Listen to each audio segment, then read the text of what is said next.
When I was marrying Didi, I had nothing. She had nothing.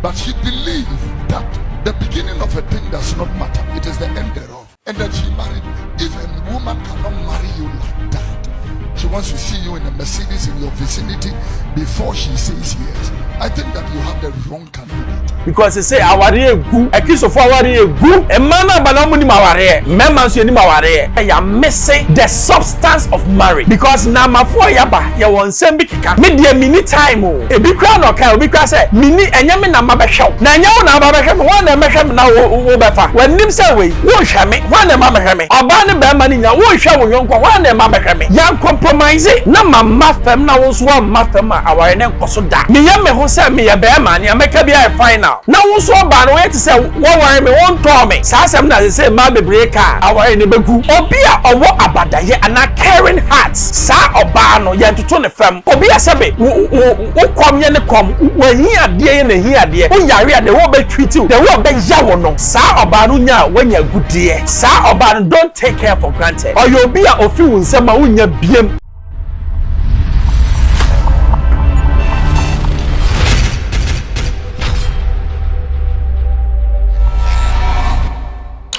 Xposed GH FM Bamboo. So subscribe na share mo bi. And na sema na yeka. Ya pa ya de nyina, me de ma de nyina. Reverend Dr. Kofi Oduro of Alabaster International Chapel.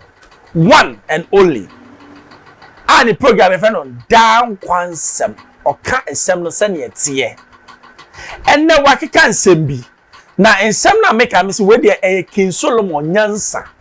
King Solomon nyame ba ne che no osimi mi pehwe me penyansa enti ene ye papa kan ye bi na me feel say me ne wo nyina ye baba wari o ye wari ye tie bia ya bra bobe koye because they say aware egu ekisofo aware egu emana bana mu ni maware mema so ni maware but asem na me tie ye ne enti ampese me ne wo che no nyansa wom ti me say akohwe ba ye ba me bo madwen.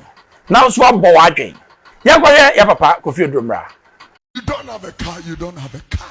If a woman will not marry you, let them go. I don't know why you are bothering yourself so much and putting unnecessary pressure on your head. There is already pressure in the system. There is already pressure in the spirit realm. Don't add to the pressure because the pressure is already too much. Too much pressure.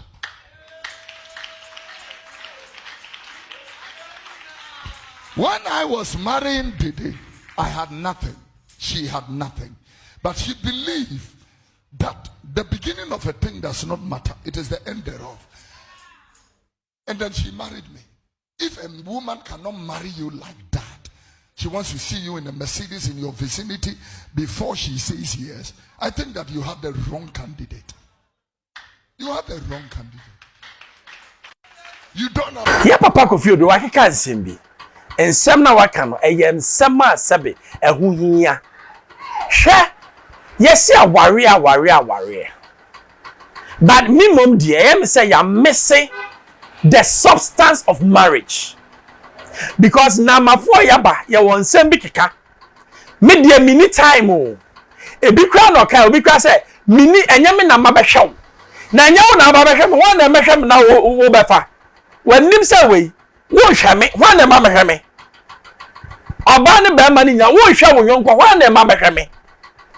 You see, when the Bemati and now Obatia, the first rule is say, Ubenim Wunipan inside out. Know the woman inside out. Unim sanyote, unim nyope, unim nyompe. And no near case, unyope. Now ubeti you need to compromise.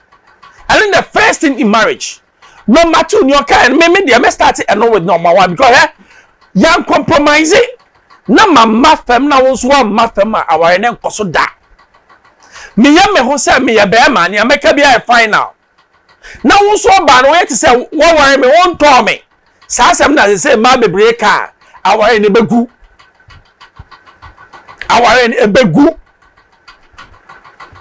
now okanya ma bi o say good food e de ne aduane pa me am gina ha say awhwe me say one more jollof mammy. Why shall Benjamin?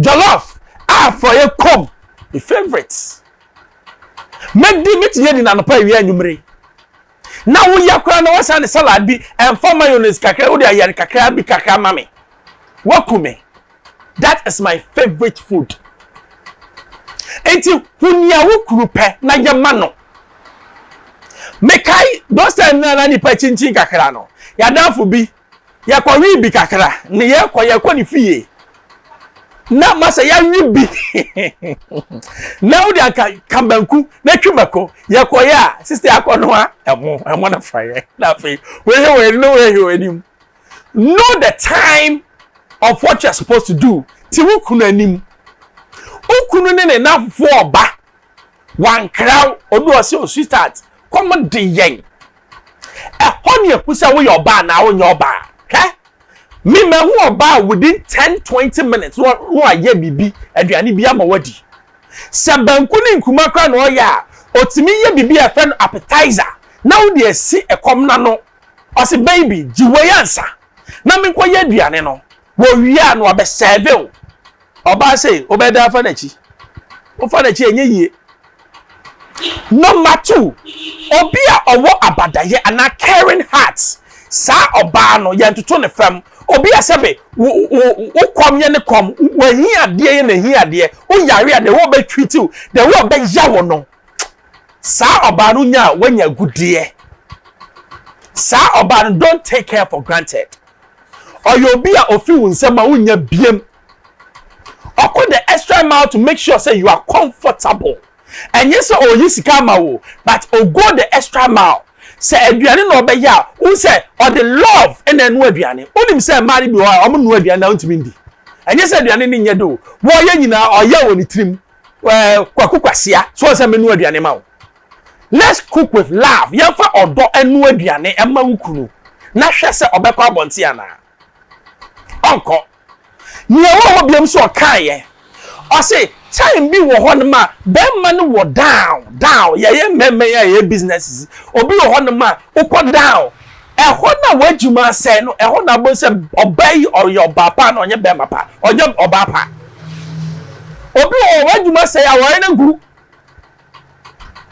and you can no so can be because for all you know they say ono no dey ba sa ba no onye obapa unye ska ja no when your papa be ya ware no wo when you are down no wo ho o hye wo crying ono na wo start bibi po no na sabi o so wo mu sa oba no ware na esi yie and the final one aga na for ma bebre nye wo mu ni mu ye o sa die nye o good sex and paswagro she Maminka adie mienu a ewo mema ho.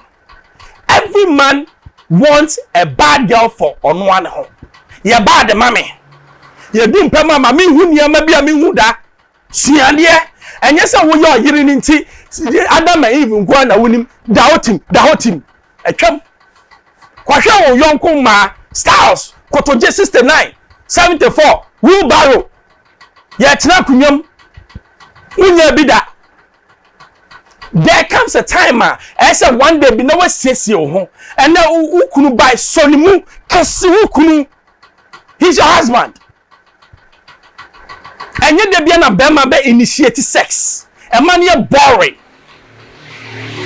There are times take him out places, have him there funny to work as a name na me ye adwuma no nim ya akosua yes maybe Ross almost hata. It is a pillowcase. Bagaya. And the sexy part about the movie. Quarter short 19. Shamame. Take care of yourself.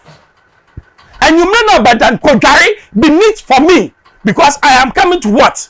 My palace. I am the king. Okay?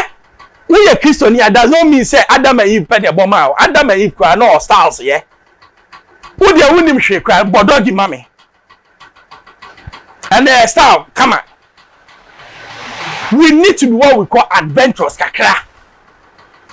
And nothing as small girls in Jimu Kunu no. Because you kunu ko and wa be baby amano. Wa yesta bi a ukunu hu bi da.